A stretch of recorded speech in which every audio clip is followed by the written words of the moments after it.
lại new free thì bị bằng mệt quá cho nên là học những hàng làm đúng đi đợt lại cấp cái môn cấp vấn đề có mình tạm tan hàng làm đã đi cơ vừa đã lú là buồn sang ta lại nên đồ chụp lên mới đợt lại nó là đáo vật cấp làm cha lại dòng thế nó có mày yết lệ cái lệ mà biết bằng rõ vừa đã lú dòng thế mệt và đã bình tổ bạn đi lần chợ Việt Nam đà lại là tôi bỏ mi đây này lệ rõ lại một xít ô lại rõ nên bị hero một đôi bộ trên nó đâu dưới nó có mạng lệ cái này thư này mong trang mạng do soi có đồng mỹ cơ này dòng tệp đẹp là ta nó ur khao bởi vì trang mỹ vừa màu tốt của hào lầm lờ quốc xa liền nằm thôn đồ báu của quốc lao đơn nó nữa mình đã đi cất lại nhiệt lệ đã buồn sang đây gà lại là do cất một là rung răng là tốt hào này muốn bao nhiêu cái việc đó là lệ tại hình ngạ mấy dần có con nào ta dần mạng ta nàng ấy dần cự ta dần ta tuồng dần ta không tôi cứ thì dần nhớ lại hẹp đã buồn sang đó là một cả xong nhung thấu nhung nuôi lệ ta thò ta phô nuôi lần là ta nằm tội lợ cũ cả cô vừa đã là tiếp lần là nên mệt vá giờ tới buồn sang bóng màu phô lợi úc chẳng pre ta đối đái thì tính là lần ta mà ta đã bịa ta không chơi ta dòng tê ta nhu nó trong tiếng mạng cứ lên đường lần là mạng lần là lên tướng có gì cái này không bạn ta mà hả đào mò lại có mấy bữa ta có đạo ấy đi ta đạo ấy đi lên nhẹ cái ta đạo ta đang nhẹ rồi ta đang có xu mà cứ bỏ tầm sau thằng này là tầm sau ta nó ru cứ như cái ta nó như cái dòng tê là cũng được vậy nó rất là cái hẹp cái nhiều lần nhiều thằng bố này nhầm ta nhầm bố một từ bố bởi nào như từ một lòn mệt vả như là như thằng bố ra đây nào việc nhập bố con ông cho nhập bố duyên tự chọn ăn nhập sẽ đúng không đà lệ duyên bạn lần là đã buồn sang bác sĩ đà lệ đã buồn sang đây cả tầm lúc một em ra đà lệ đã buồn sang đã buồn rèn mở rộng đồng nhung bay đấy lần ở vi nó lệ cả vừa hai cháu ông lệ nhung bay ông đời mình vá nhưng đã buồn sang đây cả đã hư bục pi play bục pi mẹ qua tài nguyên tạm bị hư sót à buồn sang đây cả là cưới là bây giờ lúc đấy bị hẹp nổ dòng đời mình vá nó có mày mò sao video là về để ebook lại thật là bây giờ sao video xả sang mạng bằng hạm a thật là để rap để ebook lại mệt về khoảng tuần buồn sang ta tôi có po bình nửa lung còn anh tập thập hồ tầm đây anh mệt về khoảng tuần ở mồm lục rằng đoạn của mì thì đoạn nhiều cái em mong ở đoạn của mì duyên là những đoạn của mì như rap mang tí như play vậy như chùa con phòng này chùa con phòng này xong lại buồn sang ta nhưng bạn rằng là nèo của mì lứt cái mô mà nghe bạc mà mô có năng play mà tùm rung với tôm lứt lục đường thôn được bỏ xa thôn được bỏ đoàn nào tôi không chia là bè trong của mỹ chưa gất rằng bố vì bằng pro hạt hiện là buồn sang ta chính là cái dòng ta chỉ một con lần là nó là chẳng dữ nó đây lại tiêu của ta đây này ta mất thâu ta hiểm mũi chỉ mệt vào thì nó đã như lại nó hiểm bạn lần mệt quá nó lại tôm lục còn mày lên bịa rồi nó lại màu xà lại hẹp vậy thật là dòng đẹp là ta lại nào bởi đi chả mỹ làm ô ca thuần đó là lau đi thật là rồi vì gặp rồi lại đi chặt này nó nét là ta này lại nhiều này rim trò nhiều này là cuộc biểu tình tự do nhiều do tổ chức Dega Tây Nguyên Dega tại nước Mỹ thực hiện với sự tham dự của hơn 200 người thượng các huyện diễn ra một tháng sau khi xảy ra vụ tấn công 11 tháng 6 ở trụ sở chính quyền hai xã Ia Tiêu và xã Ia Cát Tôn, huyện Chư Quynh, tỉnh Đắk Lắk, khiến 9 người thiệt mạng, trong đó có 4 công an, 2 cán bộ và một số dân thường. Đó như lại xong này bông dân thường có lệnh chi cỡ là đặc cái này. Nó như là chính quyền Việt Nam cho với chính quyền Việt Nam cho tới nay đã khởi tố 84 nghi phạm, trong đó có 75 người về tội khủng bố như lệ bởi nó tờ này như lệ khủng bố này lệ hiếm phá mình đoán nó nhầm đã lại là lệ lần thứ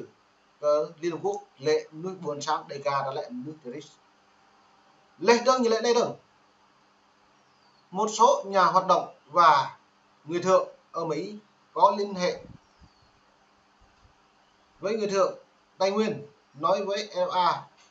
rằng sau khi xảy ra vụ tấn công Đắk Lắk, tình trạng chính quyền đàn áp người thượng ở Tây Nguyên cũng trở nên nặng nề hơn. Nhiều buôn làng bị cảnh giác nghiêm ngặt. Nó là cảnh giác nghiêm ngặt là hiếm bắt bố. Lời này ta lau để nào buồn sang ta nhìn kẹt thì dập đi đậm như rung cật lấy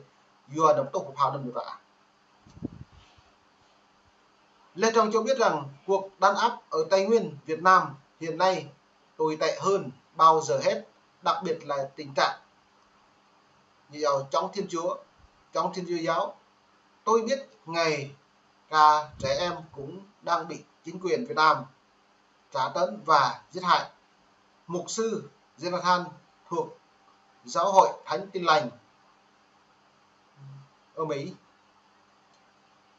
giờ lớn là bộ cái bằng này này chứng kiến nhu nấu của mục sư Mỹ lại nhu thâu bởi đi lần chào Việt Nam giờ ra lưu vật của nhu nào lại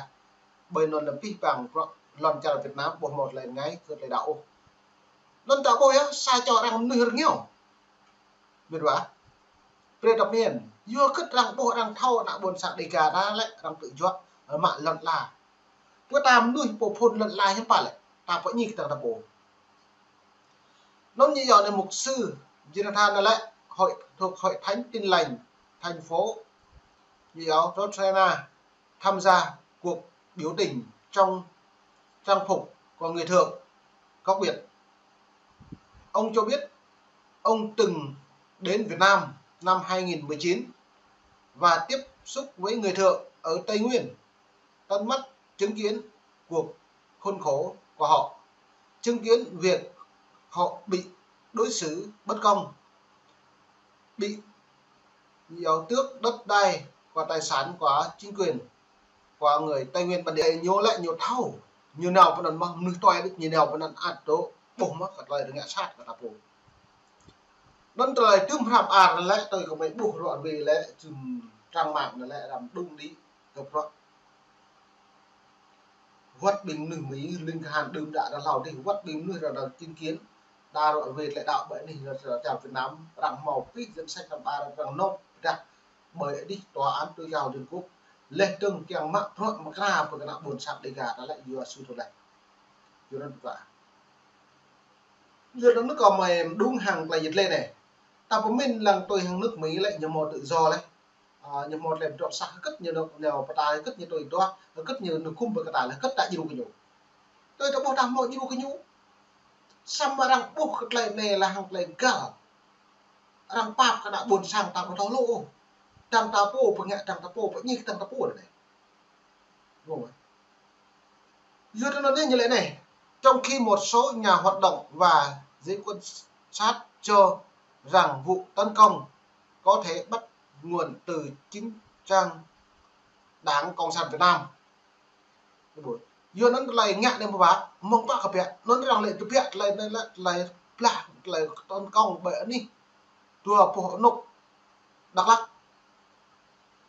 sẽ tiêu khiển sự tôi rồi tôi lại chính thực hiện mong cộng sản nhưng bạn là ta lại rằng càng lệ thực hiện với Đảng Cộng sản Đảng Cộng sản Việt Nam nó lại ngạ phe nó tu bầu phụ và buồn sáng lên từng mạng lần là đang có phải đảng tiêu gỡ lên từng chốt đội sàn cứ không đi tìm ô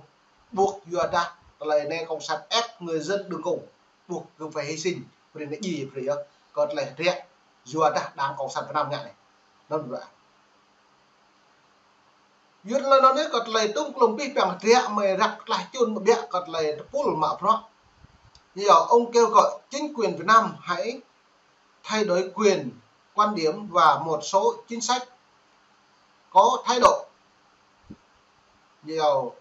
cứng rắn với người dân nó rằng lệ để nhô lại cộng sản Việt Nam là lại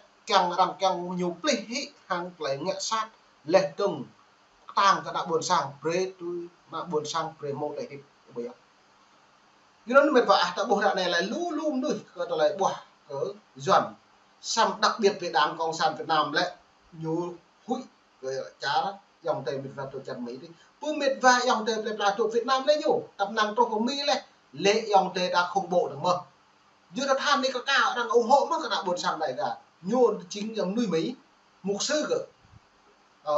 cái bộ tôi ta thâu bao nhiêu liễu ta không bộ với nào buồn sang đây cả ta bôi tôi có mi được lệ không bộ đâu mà thì nhiều